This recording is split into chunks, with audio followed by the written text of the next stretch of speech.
Time is X minus 10, 9, 8, 7, 6, 5, 4, 3, 2, 1, 0.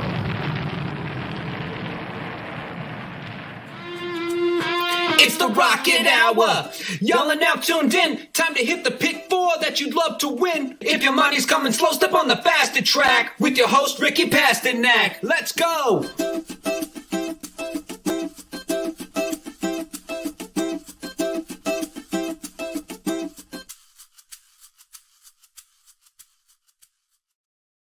What's up, everybody? Welcome back to the Rocket Hour. 2 thumbs up, Ricky. 2 thumbs up. The 2 thumbs up for 2 different reasons. Okay. The first reason is you sent me the shirt. You sent Jared and I the shirt. Now you're wearing it. So I have 2 questions before the other thing. How does it fit? Perfect. And is it too bright of a pink? It looks a little bright on camera. Oh, you want to stand out. Love the brightness and love the fit. I'm very, very, very excited. This old school Sting. This is from the early 90s, late 80s, and I'm pumped to have it. Some dude just started selling them on Twitter, and I just clicked on a link. Probably shouldn't do that, just a random link and buy something from somebody, but I did. So, well, definitely not in 2021. No. You don't know what you're purchasing. What I will say is it would have been even better had you showed up with a little face paint on. I won't ask you to do that. The other thing was, before we get into some horse racing, how was your first Dudes Who Bet podcast live stream? I don't know what you guys are calling it, but how was the first one? I saw your dad in the Oklahoma bunker. I think he was like buried under the field in Norman, Oklahoma. Just kind of walk us through that and how you thought it went and what you guys can do next time, or what people should look out for if they want to listen in. He texted me about an hour before the show. He said, I got a sweet setup for the background. I was like, okay. And I knew it was the OU room because I've been in his house and he's got an OU room.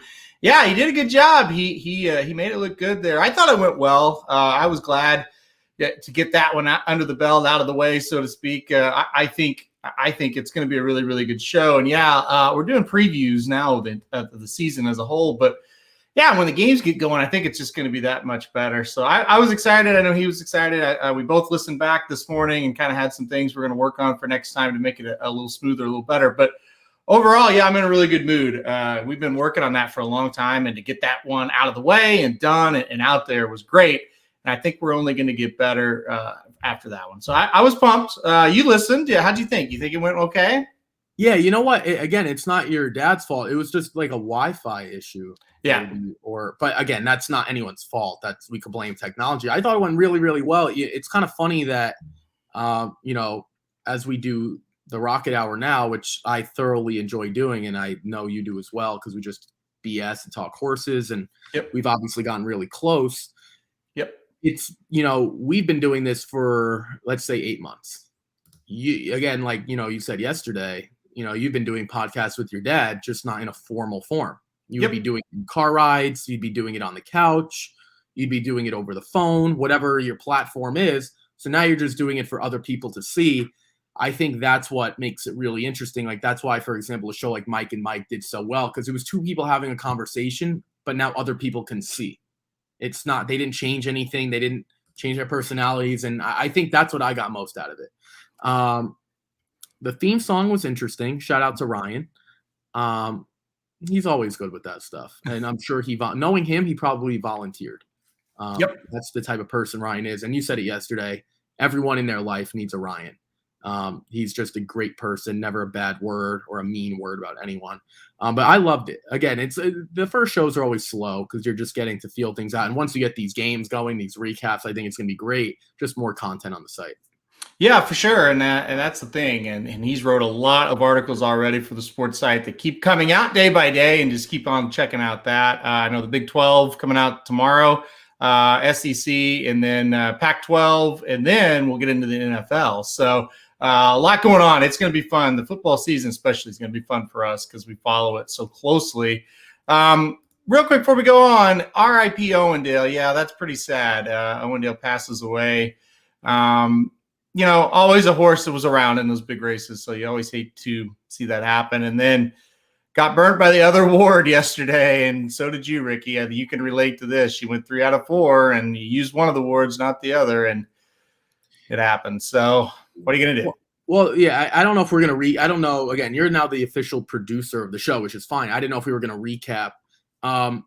But it was interesting in terms of the pace meltdown. The 7 and the 1 really did go after each other. In terms of, it wasn't neck and neck, but they really did falter after that. And then we saw a horse like Fauci, who we didn't really consider, come up for second, almost nab Arrest Me Red, because Arrest Me Red made that first move.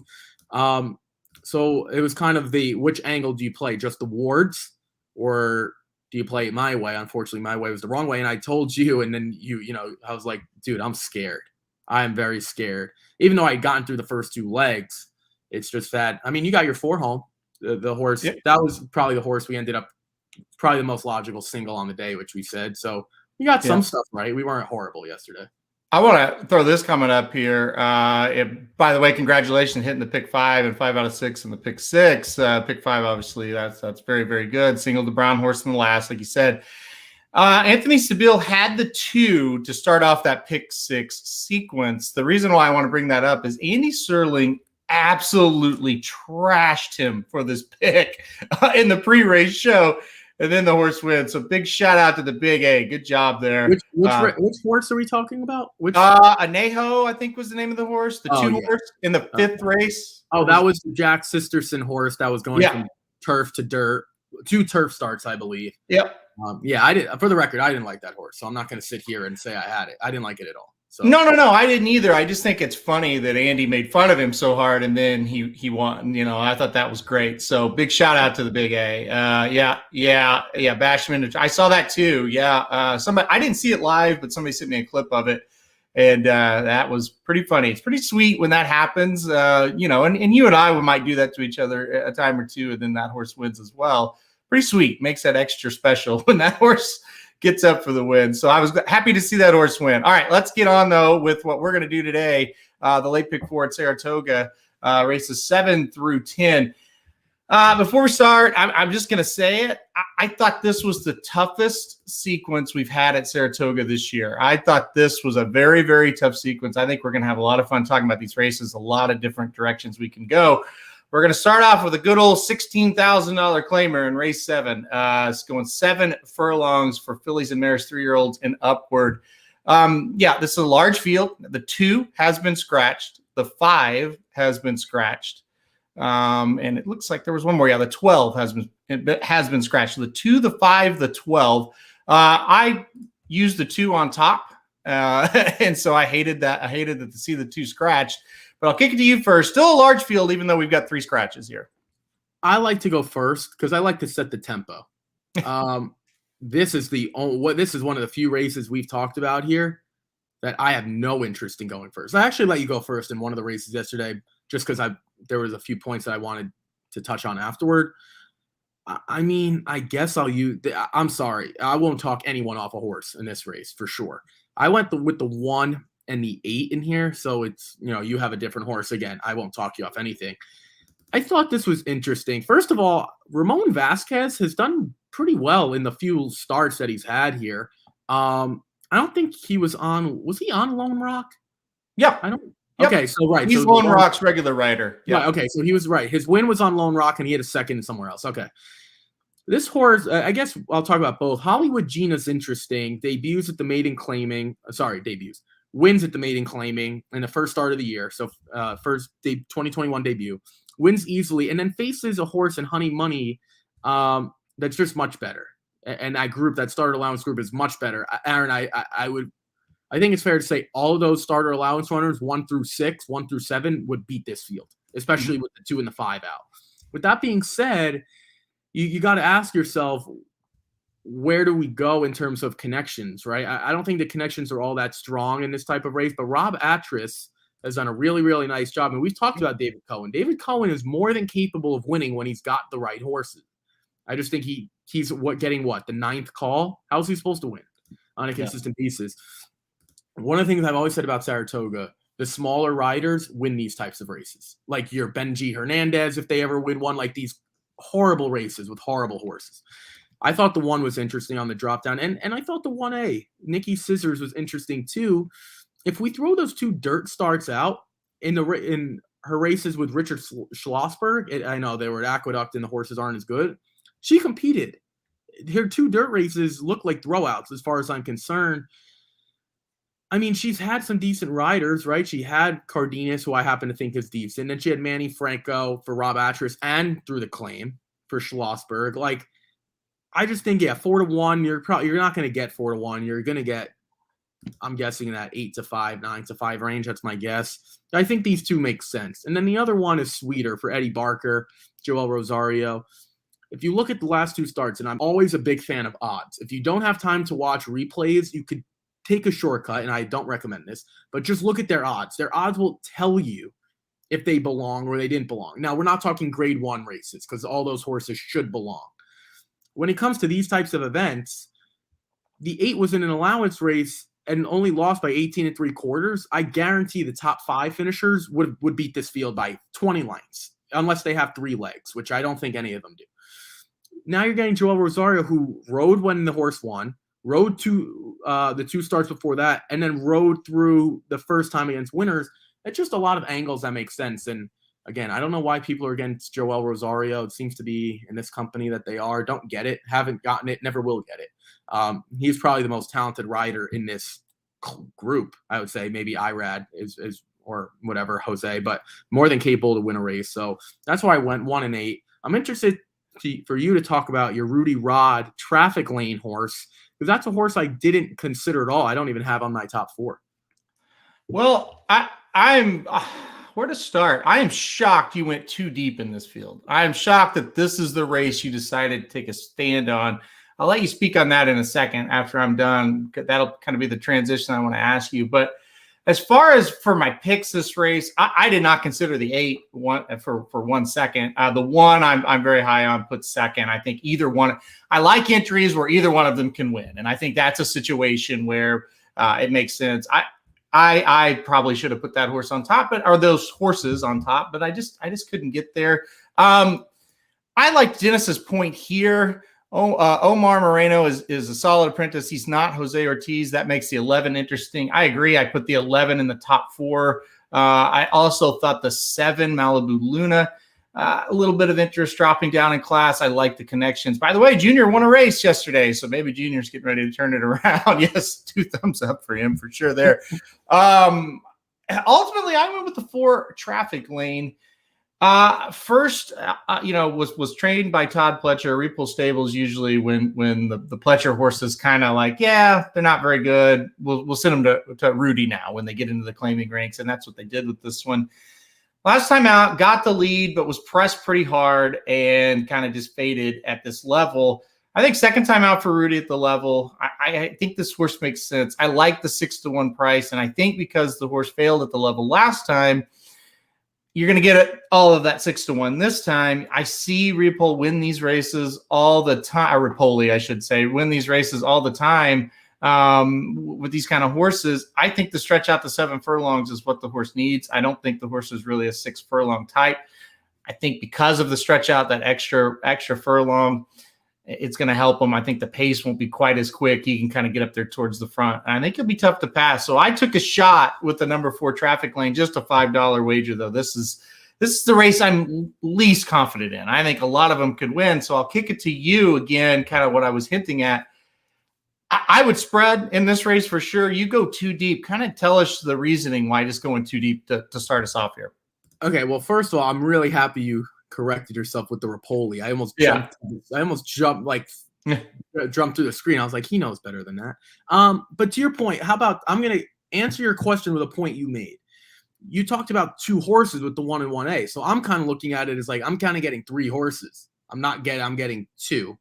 I almost never play. Now, I don't know if that's a fair point to bring up, but in theory, it's only 2 entries. It's the 1 and the 8. But I'm getting the 1 and 1A. So I'm kind of looking at it as like I'm getting 3 horses. Let's start with that.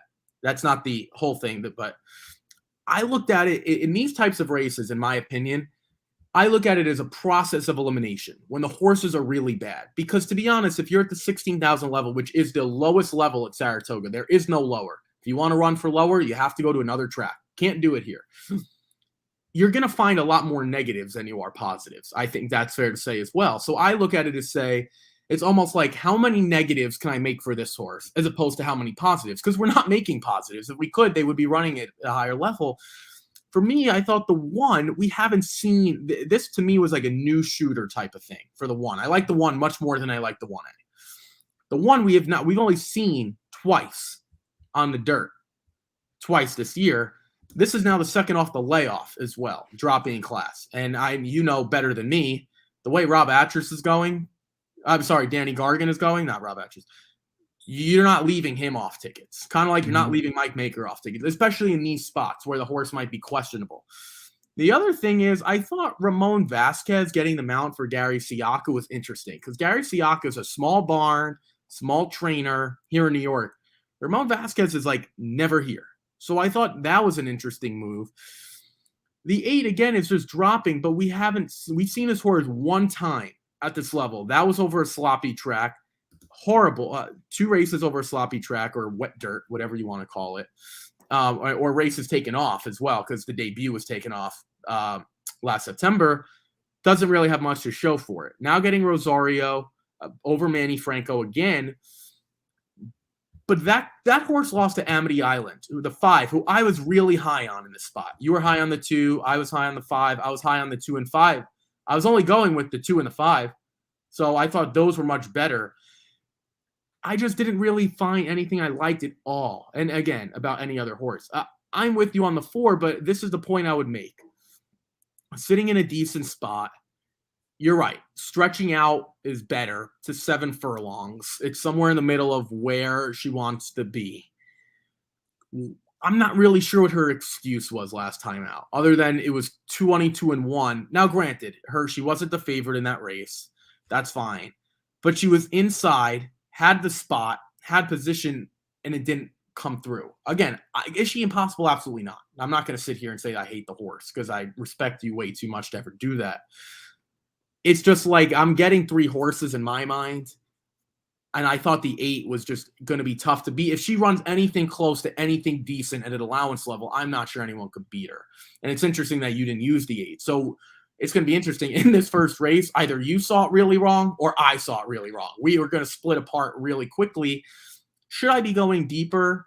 Probably, and maybe you've convinced me. I have an hour and what do I have? Like an hour and 45 minutes before first post. Maybe I'll have to relook at it, but I'm pretty confident in those 2, to be quite honest. Yeah, we'll work through these other races and see what happens. The only way you and I both survive here is if the 1 wins. I mean, that is the common horse. So the last thing I'll say before we move on, I said it earlier, I like coupled entries where they both have a shot to win. I also like coupled entries where it seems like they could work together. The 1 is going to get towards the lead. The 1A will be coming late towards the back of the pack. So I get the fact that they do look kind of formidable here, but man, I don't know. I'm a little worried about you this race, Ricky. I don't know. This was a good one to kind of spread in, I thought. But if you get through it, and a lot of people spread, and then you can just get through it with 2 horses. Now you got bullets to go on to the next race, and this next race I think is it's tough to say the least. This is a tricky little allowance, $105,000 purse. It's allowance optional claimer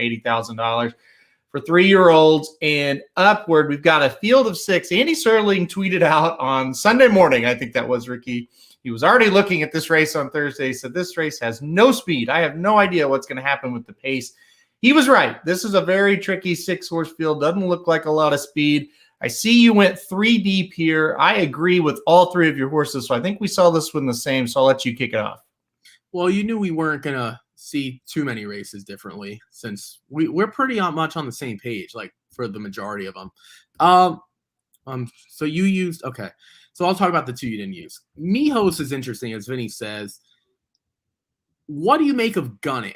I think that is the question. If you know anything about horse racing, Gunnett's always been one of those horses that I've never figured out. Haven't figured out. I don't know why. They're just some horses that give me a lot of issues. You know who the other horse gives me issues? And I've been saying this for a long time. Shaw, Shake Me Up. That might be the most hated horse in my book. Like, we stable up horses, right? So we make notes or whatever. I have that horse stable just so I make sure not to use it. So we had Gunnett, who I didn't really know anything about, who ended up winning on that day. I think it was me, you, Vinny, Slim on that picnic table opening weekend. Yep. Casey Buck met us as well. But Mijos, I thought, ran pretty well. And 23 seconds for 7 furlongs for that group, it's about moderate. I mean, he made up ground. It's going to be interesting, though, because you're not going to have a horse like Gunnet in there. I think Gunnet was always extremely talented, but never really put it together, and he did on that day. I don't really know what to do. Brad Cox did well with him in the first start, was running for Jimmy Jerkins, but Jimmy Jerkins had this horse running well, I thought, towards the end as well. This is interesting, though, because Andy Serling talked about no speed. I think the 4 Let Me Know is going to be on the speed, or going to be on the speed, going to be on the lead and show speed. I don't know. I'm getting confused. It's interesting, though, because that race is much weaker coming out of Ellis over a sloppy track. I don't know if you look at the Sir Shackleton and then the Challenger Stakes, maybe he wanted to show some speed and just couldn't get to the lead. He kind of does fit, though, in these groups, right? Because he won the allowance optional claiming. Then before we finally saw the end of 2020, he won another allowance race. So maybe this is just where he belonged. And I'm not an Ian Wilkes fan outside of Kentucky. That's just me. But to your point, and to Andy's point, I guess, if we're giving Andy all this love, there's really no speed here. So can this horse go gate to wire? Maybe. And I'll take the horse I think is going to be on the lead. I'll let you talk about the 6 horse who has been extremely, extremely shown talent, but we've only seen one dirt start. And that was a sloppy track. So I'm interested to see why you used that horse, because I did as well. Yeah, I'm with you. I think 2, 4, 6 are the ones to use. I also agree. Let Me Know will be on the lead because he did it last time. But you know who I think is going to stock him, right there? The 6, Chocolate Bar. I think the 6 just kind of gets outside the 4 and just kind of wears him down, turning for home, and he'll just have to hold off the 2 Mijos. I think, only one dirt race, but, that was a pretty good race. It was a mile race at Belmont Park. He finished 3rd, beating a length, but he got beat by Bodie Cream and Chris and Dave. And those are 2 horses that I think are pretty solid, and only got beat by a length. So I like Chocolate Bar to win here. I like the price of 4-1 as well. I really believe it's going to come down to Chocolate Bar and Mijos in the stretch. And the reason why I did not go with Mijos, I didn't love that race last time out. Usually first time out for Brad Cox, a horse really improves. And I was on Mijos that day. He didn't run very well. He dropped way out of it. He made a little bit of a run, but he was never really threatening. I didn't like that performance. Kind of gave me the thought of, I don't know how much more he's got left to give. I do think, though, in these races where there's no speed and they all kind of group together, the strongest closer does usually have an advantage because they're closer to the leaders. And so I do think that'll help him, and I think that gives him a shot. No question about it. I'll take the one that's double the price. I'll take the trainer who just can't seem to do anything wrong right now, Mike Baker. I think he saw something in that dirt, off the turf dirt performance last time out and said, we'll wheel him right back here and give him a shot. So I'll take it on him. But yeah, this is a tricky race. It just real quick on the 4, Let Me Know. I know one of his owners pretty well. We followed this horse forever. He is just, and you said it, that allowance type of race, that's just him. You move him up to stakes and it's like, yeah, he was okay, not great, but you get him in these allowance races and this is where he runs well. He'll be the one they have to run down, but I think ultimately they will do it. That Ellis form to Saratoga is questionable, and I think you kind of said that best. Well, this is interesting. It's a fair point you bring up, because if we use the Whitney, for example, like Nick Skull was going fast, and even though there were closers in there, they were going so fast that it made the closers work hard just to stay within range. Yep. A horse like Mijos probably won't have to work that hard to stay within range. And this is easily one of those, like, there's going to be, in my opinion, a tier A, a B, and a C. They're going to be like 2 by 2 by 2. And they're probably all going to be within 4 or 5 lines of each other, more than likely in these short fields when we don't even have a guaranteed speed. We're just guessing that the 4. Like if Chocolate Bar were to grab the lead, I'd be like, all right, that makes sense. Like I wouldn't be shocked. And now if Mijos had the lead, I'd be shocked. But I mean, I think we should go over, again, I'm not in charge of the comments, you are. Are there any other comments about any other horses? The 1, 3, or the 5?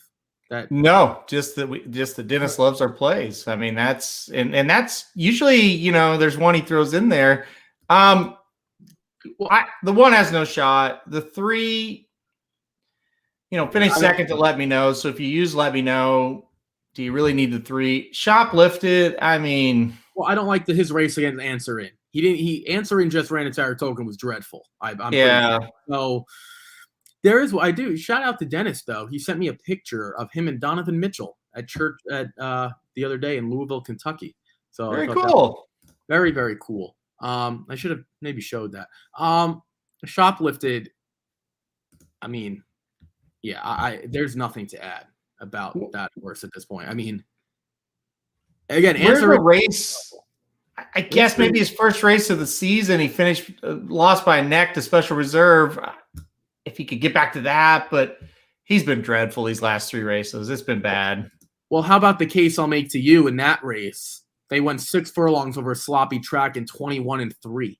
Yeah. So, you know what I mean? Like, it's interesting. When you have speed on the slop, it can go one of 2 ways. Either the slop just puts everyone in quicksand or mud, literally, or the speed goes away. This was the first because this horse was like last and almost won and then hasn't been close since. I'm with you. We haven't seen a good race out of this horse probably since then, and I make the case to Woody Stevens, the Alan Jerkins over a year ago. Yeah. In fact, that this horse is 3-1 tells me 2 things. Steve Asmussen, Ricardo Santana Jr. That's it. Because if you gave this horse any other connections, this horse is 8-1. So yeah, I'll take the 6 over the 5 any day if you're going to give me 4-1 versus 3-1. I mean, that just seems logical to me. All right, let's go on though, because we've got another doozy to talk about here in race number 9. Like I said, these races are tough today. I thought this was one of the tougher cards we've had so far. Race 9, an allowance for New York breds on the turf going 5.5 furlongs. Man, another great purse, $90,000 for fillies and mares, 3-year-olds and upward. The 9, the 12, and the 13 are out. Still a really large field and a tough field again. Boy, another one I had trouble with. Let's kick it to you. Where'd you go? Yeah, I think there are a few horses on here that you're not using that I'm also not using that we're going to be afraid of. So I think we can talk about it on. I'll just go in order. The 1, Uncle's Gem, not great on the turf debut, but showed a ton of speed. And that's what you like to see, right? I think the best thing in horse racing for me is when things go according to plan. Okay, the Linda Rice first-time starter doesn't get bet. Makes sense. She doesn't have a lot of great first-time starters. Same thing with Shug McGahee. Same with Bill Mott. Same with some others. Second time out, okay, let's see if this horse can run. She gets bet, goes gate to wire. You like to see that. You like to see what you have planned. Now, once in a while, you might have a freak. Linda Rice might just have a freak where the horse is so talented either way, but took that second start. I think this is a very logical step. Goes from state bred, maiden special weight, to state bred allowance. Same distance, makes perfect sense, and already won over this turf course. Let's talk about the 6, Fracturization. It's a cool name. I think this horse is very much like a Golden Pal. Not talent-wise. I'm just saying the shorter the race, the better she is. If we look at the distance, she finished 3rd, going 5.5, but her win came at 6. I'm not sure what happened 2 starts back. It was 21 flat. I'm hoping she doesn't get 21 flat again. That's going to be – she needs the lead to win. That's her only shot. There are a few other need-the-lead horses, Aaron, but I don't know if any of them are going to be quick enough. That's what it is. She disappointed last time out, but I don't think 7 furlongs is her deal because she went 22-3. That's pretty fast for 7 furlongs. So I don't love her. I like her. I think Jose Ortiz is going to get her in the right spot. I think she's an interesting play. You get 9-2 is more than fair. And then the other one that I'm going to leave to you, I use as well. And that was a 10 Snicket, Christophe Clement, Joel Rosario. So I'll leave that one to you. Yeah, I'll jump in right into Snicket. Listen, this horse, I was in, let's see, what airport was that? Chicago Airport when this horse ran last time out. And I had breakfast at Bonnie's singled, and this horse missed by a nose. It was an off the turf allowance race. And I was like, I don't know how Snicket did not go by there. Like, breakfast at Bonnie's was just holding on for dear life. But I made a note. I was like, man, that was pretty good performance by Snicket. You look at her races going 6 or 5.5 on the turf. Second, every single time she's been going 6 or 5.5 on the turf. Every time. I thought that consistency was just a little bit better than anything else in this race. I like 4-1. There's a real good chance she breaks my heart again. I get it, but I'm going to go back to her one more time. Just a $5 win wager here. I'm not quite as confident, obviously, with all those seconds. It's a really consistent horse. I know she's going to show up with a solid effort. You know, if you watched yesterday, the speed really didn't play that well going short on the turf, I didn't think. So if it plays that way again, I think Snicket gets a shot here to get it done and get all the way up for the win. I'm going to give her one more chance. And you know, really, I know the race was on the mud last time out at Saratoga, but what showed me, it's like, you know, Clement still has this horse in pretty good form. The horse showed up with a solid effort. And when you look at the race 2 back, I know it was 7 furlongs. And maybe this is just a true 5.5, 6 furlong horse, but that 7 furlong effort was not good. And you almost thought, well, is she kind of out of form? The answer is no. I think that, you know, he'll have her ready to run a good race again. The other horse that you didn't talk about that I had, and I'll put Samich's comment up, the 11 drew in. So I think this horse is tough. The only thing, I don't know if the horse gets on the lead like she did last time out. This outside post, you know, the fractions were not overly fast. I think there are a couple of horses in the race that are naturally as fast as this one, including the number 1, Uncle's Gym. That's my only worry is, will she get that trip? And did she win because of the trip she got last time out? But she's dangerous here. I definitely think she's a player. So it's an interesting thing that you bring up, right? And I agree. This was the one that I'm probably going to regret if the horse wins, but she broke from the rail last time out. If you have speed from the rail, it is not a disadvantage. It's not. It's obviously an advantage to be drawn outside. But to your point, I think she's going to have a very, very tough time in here getting to the lead because she's not going to outkick the 1. If she gets that dream trip, Aaron, where she shows speed and maybe can sit like right behind an Uncle's Gem or a Fractorization, like they're horses that are faster than her on paper. So she needs the perfect trip. That's the problem. I don't think it's a talent thing. And to be quite honest with you, this was the decider for me. I'm using the 1 and the 6 regardless. And I said I kind of want a third horse just in case. I wanted a horse also that's probably going to sit off a little bit because the 1 and the 6 are going to be out there. And you do want to be forwardly placed in these turf sprints. That's especially Saratoga. Do I want a third sprinter speed type? Not really. The 11 also, I'm sorry, Michelle Nevin at Saratoga has been horrible. Absolutely horrible. And I think she's one of the better trainers in this game, especially at the claiming level or state bred allowance level or starter allowance. I think she's great. This is, you have to make the case to yourself, and I'll ask you if you were going to use it. It's like I'm using every Louis Saez horse where I'm not going to use any Michelle Nevin horse. I fell on the I'm not going to use any Michelle Nevin horse. If I get beat, I get beat. I'll be the first to admit and say I faded. She's 0 for 18, and none of her runners look like they're even close. It's one thing if it's like the Chad Brown factor for the first few weeks. It's like, all right, well, he's getting a bunch of seconds and a bunch of thirds. She's not even close. I mean, 3 for when I downloaded this, maybe the numbers have changed.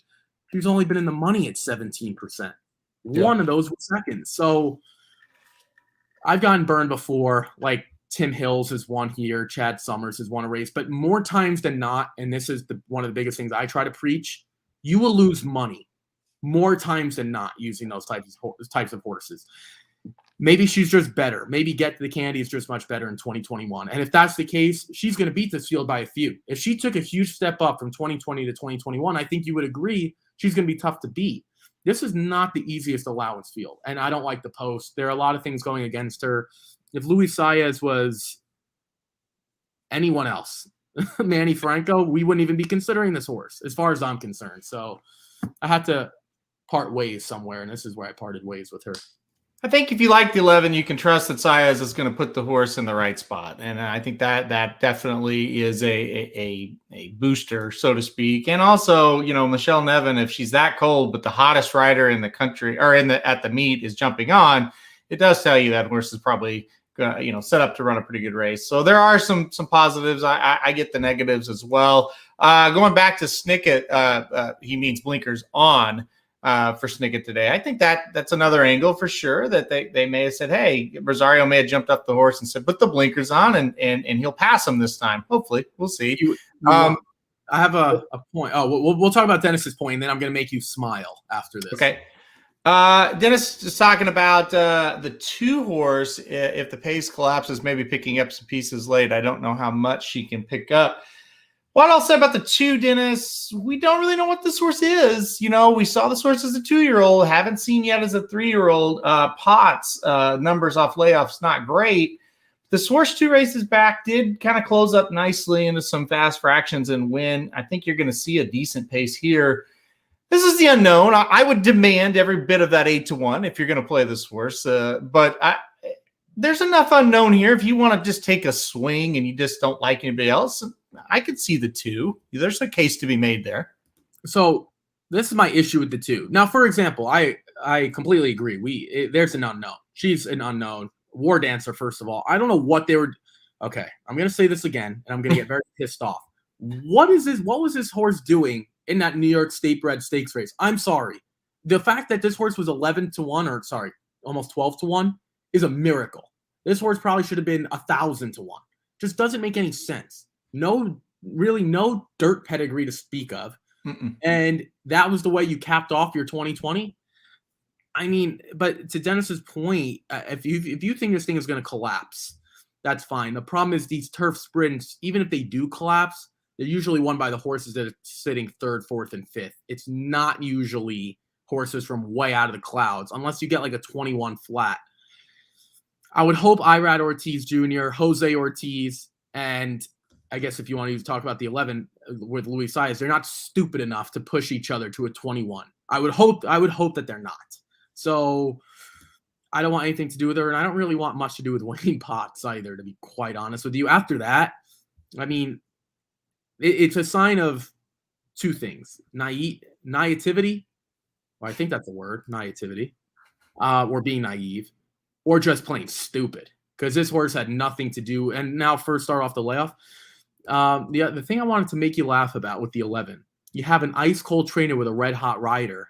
It's like a hot fudge sundae. The fudge is hot, the ice cream is cold. What outweighs the other? I guess we're about to find out. I knew you would like the ice cream, Dairy Queen reference. I always try to incorporate sweets when I'm talking to you. Yeah, vocabulary lessons today. There you go. Yeah. Well, I hope no one corrects me and says naivety is not a word. I think it is. Or maybe I'm saying it wrong. The ice cream sundae thing is interesting. Usually what happens is it just melts into just like a mess. So let's hope that's not what happens with the 11. Or for your case, let's hope it is what happens with the 11 in this race because you don't have her. All right, let's move on to our bread and butter, the maiden claimers. And it's so funny. We mouth these races, and we've had more success in these races than really any of them. And I do percentages for all my win picks throughout the meet at Saratoga. And I'm hitting it like 45% in maiden claimers at Saratoga. It's crazy. Anyway, race 10, maiden claiming $75,000 going a mile and a 16th.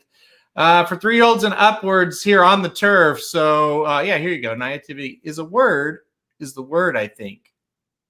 There you go.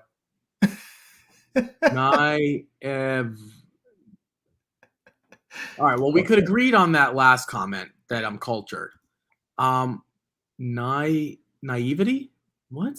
Naivete? I don't think that's right. Naivete? I'm not. If it melts, then the heat wins. Okay. All right. That's fair. I kind of agree with that. It's an interesting point. Oh, yeah. I'm right. So, Thank you. Let's let's go on to this maiden claimer. Field of 12 here. Yeah, there you go. So I'm so glad we have commenters chiming in on this subject. The 12th race, maiden claimer, mile 16th on the inner turf here. Field of 12. Let's see. This is the deepest you went. You went 4 deep here. Yeah, I mean, it's a wide open race. Once again, I don't think you used my top choice once again. So that's another interesting thing. It just shows you how we kind of view these races. All right, kick it to you. Where are you going? So this is interesting. When you get to a 75,000 maiden claimer, it becomes really. I don't get it. Jogging the J is. I'm confused. I don't know what that means. It's a movie reference. Oh, okay. Anchorman. All right. Well, luckily I'm not a movie guy. So okay. Here we go. Let's start this over. These horses, a lot of them are dropping from maiden special weights into maiden claimers. Like this isn't your New York bred, or like this is like you got to pony up $75,000. So that's what makes this really, really tough, right? Because you would assume all these horses, like the 1 0 for 3, 0 for 6, 0 for 5, whatever, you can go on and on outside of like the 7 and the 8. A lot of these horses aren't going to get claimed for 75,000. So they kind of know it's like a free spot, more or less, in terms of not getting claimed. Not a free win, just not going to get claimed. So you don't really know how these horses are going to fall. Like I'm using the 2 I Am the Law for Terra Nova. Right, I agree, very competitive. And getting back to the turf, the one turf race was decent. So a horse named Winworthy, who finished second. Winworthy has proven to be a decent horse. You use the 4 group hug that I can't argue with. It's just like this is very, very difficult. And a lot of the themes that I'm going to be making here, again, it's like that free shot where they know their horses aren't going to get claimed, but they're probably not good enough to run it maiden special weights unless they want to put them in against state bred. But most of these horses aren't New York bred. So the 2 I thought was interesting. I like that Joel Rosario is going to get back when this horse is on the turf. Luis Saez, not his fault, just wasn't very good with this horse. We saw Danny California run off a quick, like a 4-day layoff. This horse was ran on July 28th. I thought this horse was interesting. And it seems to me, distorted humor horses have, well, on the dam side here, kind of been decent on the turf as of late. I don't know if that trend is going to continue, but even I said that to you, and I was like, why are these distorted humor horses running well on the turf? And you're like, I have no idea. So I don't know what the case is. Maybe it's just a theme. Let's go to the 7. The 9, Complicate. Jose Lescano. Okay. Anytime you give me a Jose Lescano on the turf, I'm interested. We'll start there. I'm not going to back down. This horse showed a lot of improvement, Aaron, like a lot. From start 1 to start 2. Looking at Lucky, I don't mind on the turf at all. Showed speed. And if you can show speed in this type of race, and this what's going to be a merry-go-round race, I think this horse is interesting. I'll make the case to you that Jose Lescano is riding out of his mind, and Drayden Van Dyke, I don't know, he hasn't been the same since he left California. Has like when he went to Kentucky for a little while there. Brian Lynch, too, is an interesting move. Really, really good on the turf. And he's the type of trainer that has had good runners. They just haven't been winning. So as opposed to Michelle Nevin, who I just don't think the horses have been good. The 11, I mean, another one that showed speed, I thought was really, really impressive. Maiden special weight, now dropping into this spot. Bill Mott, who I don't love first-time starters. I think this is the type of spot we talked about. Linda Rice, I think it was last race or maybe 2 races ago. Now I want to see this horse. Second-time starter, declaration of war by Empire Maker makes plenty of sense. The 12, is that Aban or Aban? I'm not really sure.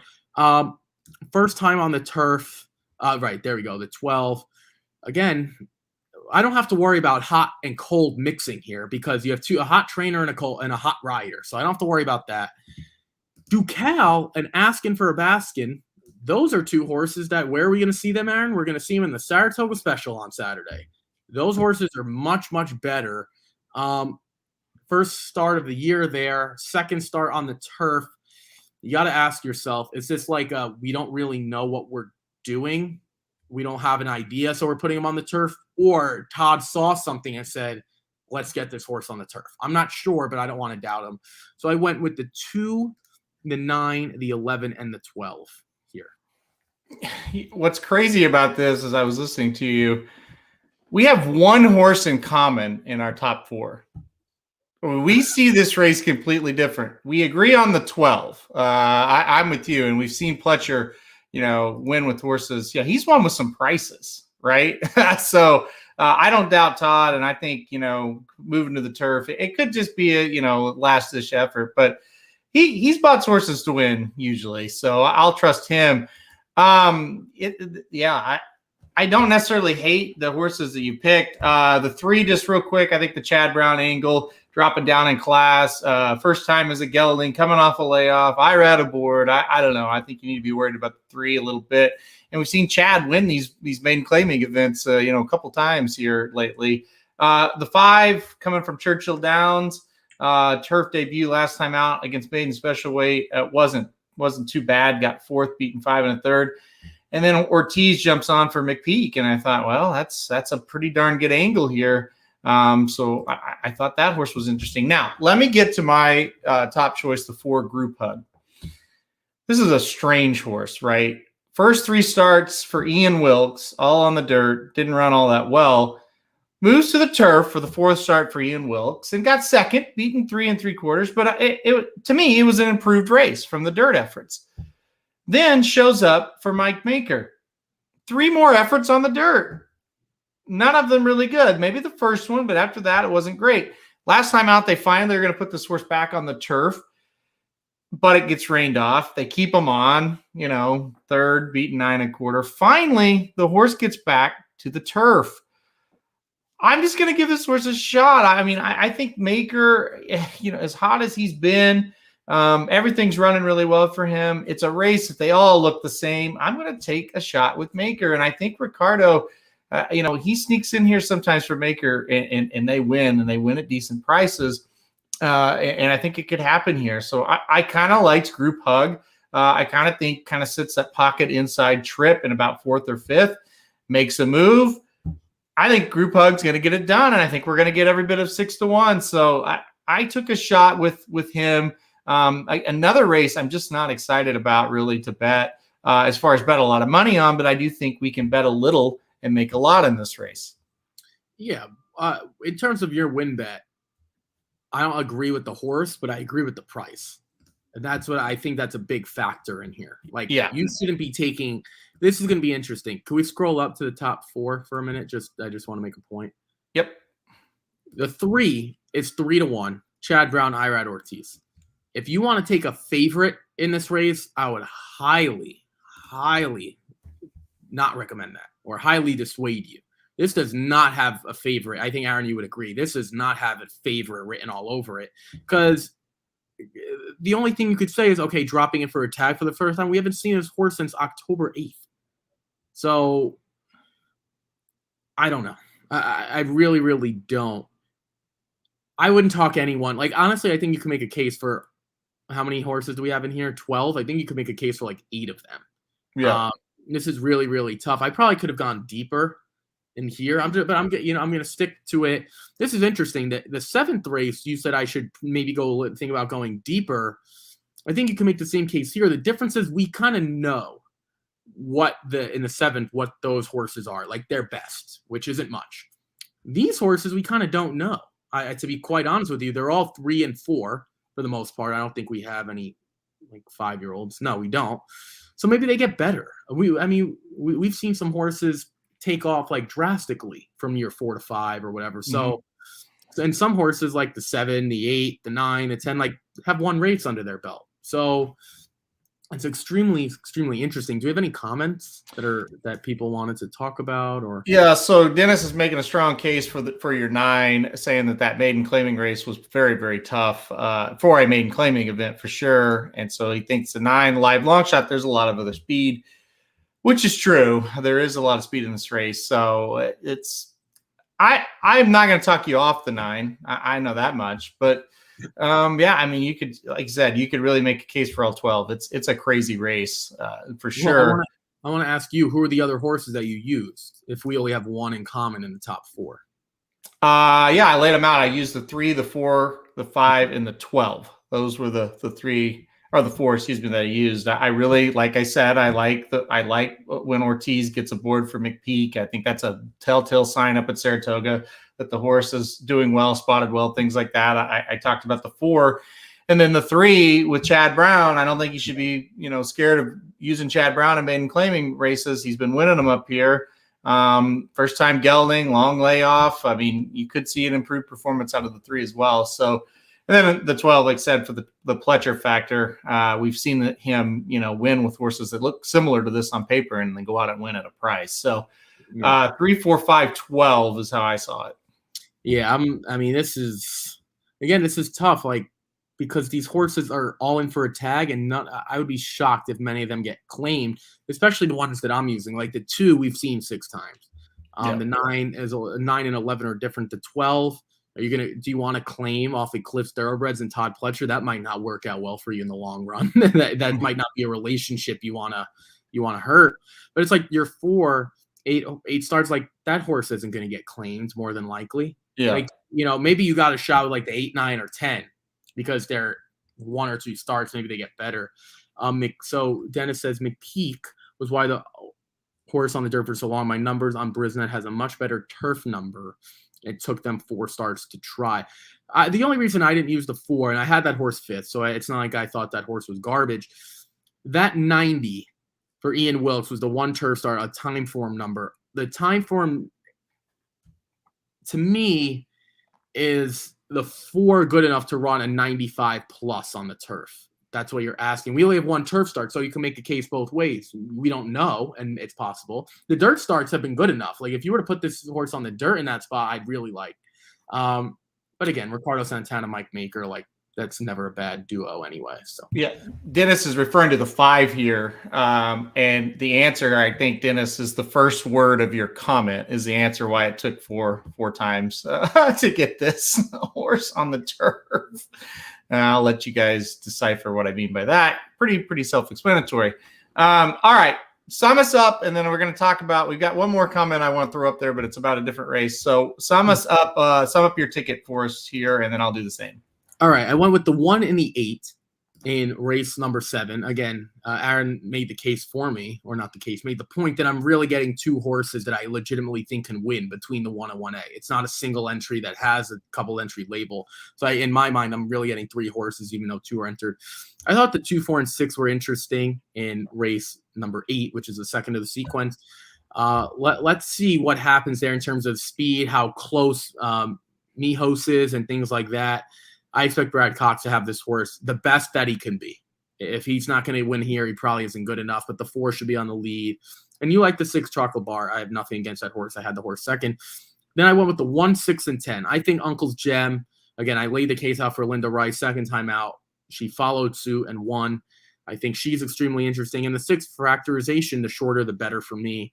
And then you made the case for the 10 Snicket, who ran extremely well last time, even though it was on over the mud. And then the final race, I went 2, 9, 11, and 12.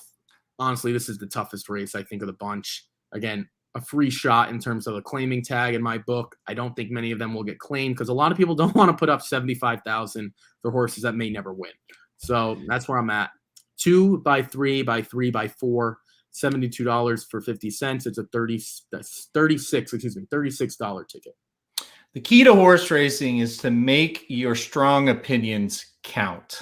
And when there's 40 days in this Saratoga meet, this is not a day where I have a strong opinion. So I'm going to play very light today. I only invested $25, for the show purposes. I went race 7, number 4, Traffic Lane. I just think it's a horse at a price that makes sense. I understand if you want to play the 1, but I think the 4 offers a little bit better value. Race number 8, I did go $10 to win on the 6 Chocolate Bar. I really think it's going to come down between Chocolate Bar and Mijos. I think Chocolate Bar will be a better price.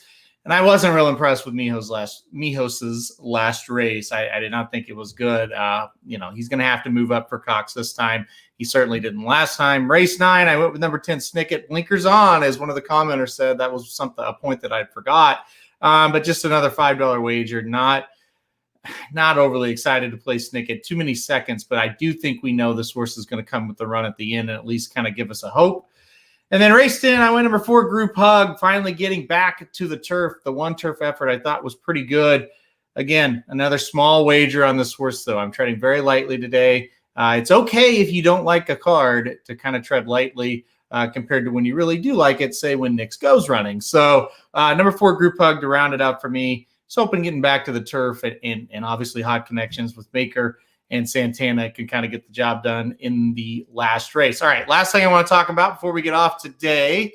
Let me pull up the comment here. Simply Ravishing is back on the track today. Heard she gave Intimicious blue balls in the breeding shed. Yeah. Listen, this horse has really been a bitter disappointment after looking like a beast. Are you excited for Simply Ravishing today, Ricky? I mean, not really. I don't know. She doesn't get me excited, to be quite honest. Like, I'll watch her run, but I'm not like, oh, gotta watch Simply Ravishing. I don't know. Not really. I did put her on top for what it's worth. Really? Yeah, but I'm not interested. In the I'm shocked you put her on top. Are you shocked because you disagree or because that's not my type of horse? Both. I'm Okay. very shocked that you have that horse on top. So okay, so who did you put on top? I put the number 4 Espresso Shot on top and number 5 Mrs. Orb second. I don't even have. I think I had Simply Ravishing like third. Okay, so for the record, she only had one start this year. I'm not saying for the record for you. I'm just putting it out there. I'm not like questioning you. It's like she ran one race against Malathot this year. Is it possible that she can run against New York breds now? Like, I don't know. Yeah. And I did use I used the 2 and the 5 in that sequence. That's all I used. I think Mrs. Orb is probably the winner. I just figured I would take Simply Ravishing on the resume. If she can't win here, she is officially no longer a stakes horse. But am I excited for that race? Absolutely not. I'm more excited about the 10th race than I am about, and I'm more excited about the 7th race because I went short. I am not excited at all about that race. As far as I'm concerned, they can skip it. We could have 9 today. I have no interest in any of those runners. Does that not have a merry-go-round race though? Where like it does, and I think if she's the lead, yeah, she could just run away because those horses might not be good enough and it's short field, and we could see like a 24-4. Like it's going to be slow more than likely. So that's where I'm at. If she's healthy and kind of back to her old self, yeah, she could definitely do it. I guess I overreacted about you putting her on top. I was just like, I bet he doesn't have her because she's wildly inconsistent and off form. So yeah, I mean, on back class, surely she can get the job done, but I wouldn't bet on it. All right, last point. In race 5, number 10, Happy Happy Bee is a half brother to Keep Me in Mind. So let's see if Happy Happy Bee in the 5th race can get within 30 lengths of the lead to start. We'll see what happens. So half brother to Keep Me in Mind. Keep Me in Mind is by Lauban. This one by Honor Code. So probably a little bit better on the top end. I don't know. Lauban's done pretty well, but that's probably not true. So anyway, Happy Happy Bee. Half brother to Keep Me in Mind. Watch out for that one as well today. So kind of some fun little horses on the card today. All right, Ricky, you're not going to be here tomorrow. Magic will be the guest tomorrow. I thought about it for a while, and I thought, you know what? There's nobody hotter at Saratoga than Magic because he gave away the pick 4 for free on the Magic Mike show. And Magic asked first, so that was really the only reason why. So, but. I have a question. Was it how many people got asked? Nobody got asked. Magic asked me, and I said yes. Oh, he must have heard that I wasn't coming on. Okay, I thought you. Yesterday when he said, "Hey, I can do it," in the chat. Well, no, I didn't know if Magic was listening. We don't. That's one of the things that we've actually been clamoring for. We wish we could see who's listening. Well, you did know he was listening because he was commenting and we were putting it up on the show yesterday. So right, but I didn't know when he turned it off. Literally made a comment that he wanted to be on the show, and we put it up on the screen yesterday. So that's why he's going to be on tomorrow. I'm going to wrap this up. You're out of it. So anyway, Magic will be on tomorrow. You can also check out Magic later on the Magic Mike Show. I think they'll cover the late pick four at Saratoga for Saturday. That's last I heard. Yep. Samich is in the background giving me the thumbs up. So late pick four at Saratoga for the Magic Mike Show. Samich, are you back on your normal time slot of 5:30 Eastern today? Yeah, 5:30 Eastern. Samich is back home. He looks sad about it. So yeah, I'll be back for the Magic Mike Show at 5:30. Blinkers off. It's really anybody's guess. And then, like I said, Ricky's Rockets with Magic on Friday. What? Magic, thanks for calling me back. I just wanted to call you last night so I could see what pictures you wanted me to get this weekend because I'm going to be at the track. And Magic never called me back. I was very upset. Very, very upset. It was like 6:30 his time. I try to call him at a reasonable hour. So, Magic, if you're listening, give me a buzz. No, I know. Did you text him right after and ask him what pictures he wanted? Oh, no. Well, I wanted to just say more. So I wanted to see how things were going and say hello. And then that was going to be the follow-up. Because that would be a better reason to call because Magic wouldn't need, want, or care what pictures you take at the track. That's not true because Jared last week said, hey, can you take some pictures for the stakes races and send them to Magic? So I don't know why he asked me to do that. So that's very interesting. I have no idea why he would ask you to send them to Magic. That's very interesting. Yeah, I don't know either. But because I felt bad I couldn't do it, I was going to call Magic not only to see how his family life was going, but also to say, hey, if there's anything in specific you want me to take pictures of, I have all my data this week because it started August 10th. So I have full data. I'm all ready to go. And, I'm on a limited data plan. I told you. So I was wanted to cover a lot of different bases. And Magic, I wanted to see how he was doing with the whole fatherhood thing.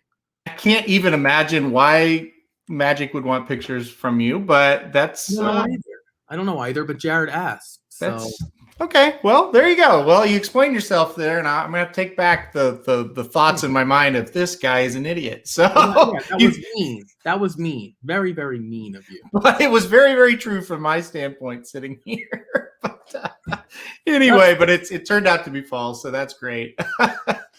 Yeah. Well, you know what? I'll ask him live on the air tomorrow what pictures he wants from you that he didn't ask for. Well, yes. So that's the biggest thing. I'm not sure if he wanted them or Jared wanted me to send them to him. I'm not sure. Those were the instructions that I was given, and I said, "Hey, I ended up leaving early. There's family in town back home," which that's what I told Jared. So I wouldn't have brought it up. A lie. Why was that a lie? You were playing golf. You don't tell, hey, there's family, and then you're in the golf course. I was playing golf I got 9 holes in, and then I went home. I did both. I played 9 holes. Fantastic, by the way. I shot like a 52 on the front 9. It was brutal. But yeah, no, I did get 9 holes in, and I wasn't at the track. I would have done my best, but Jared asked for the instructions. I do what my bosses tell me to do. What headquarters tell me. Tell you what, it's a circus now. My dad got him, got you. Oh, it's a circus. Raising dudes used to be so simple. I just get up and do my job, and have it. Now it's just like, oh, all these guys, man. Well, is there not more excitement in your life now? Yeah, I don't know if it's good or bad, but I guess there's more excitement. There's more excitement. The more people you bring on, the more nutcases like me that you add to the group. There's more excitement. You get more laughs throughout your day. The trade-off. Get more head shakes throughout the day. that comes with the territory. That's part of the deal as well. Oh, Jason, you're right. Time to sell. 2 weeks though. Travers, I'll see you in 2 weeks, pal. That's right. 2 weeks from today, we'll be showing up. Yeah. I guess I'm making another airport run, which is on the way. Very much on the way. I guess. Yeah, I thought about just Ubering, but I guess you can come get us. Yeah. Be all right. Hey, you know what? I wouldn't blame you if you did. I mean, oh man, you make that decision when you're on your second flight. Hey, Jared, should we just Uber so we don't have to we actually had a really nice guy. I can't remember his name, but just call him directly. He can come get us. I don't know. Yeah, right. You could like a speed dial. Hey, Johnny, we're going to be back up there in a couple weeks. Can you pick us up so our idiot employee doesn't have to, our intern doesn't have to pick us up at the airport again? And the funniest thing is, no, you go, oh, I can't I can't take you back because I'm going to the track. Then we Uber, and then 2 hours later, he's at home playing golf. So, okay. Well, I wasn't, in my defense, I wasn't home. I was still in New York. I don't know if that makes it any better. Doesn't. All right, well. Doesn't. I'll never forget. I'll never forget what you did to us. So, all right, we're going to get out of here. It's been on long enough. That's Ricky for the week. You'll see him back here on Tuesday. So get a little break. Magic's coming on tomorrow. We'll see what he brings. You know what? I bet Magic bails last second. That's my prediction. It's going to be me. No, I'm kidding. All right. Yeah. Good luck to everybody playing today. Tune in a little bit later for the Magic Mike show, and also Blinkers Off at a random time coming to you later tonight. I bet it's dark by the time we're on. So we'll see you guys tomorrow for the Ricky's Rockets, and make sure to check out everything else. Good luck if you're playing Saratoga today. Tough card, but I think there's money to be made.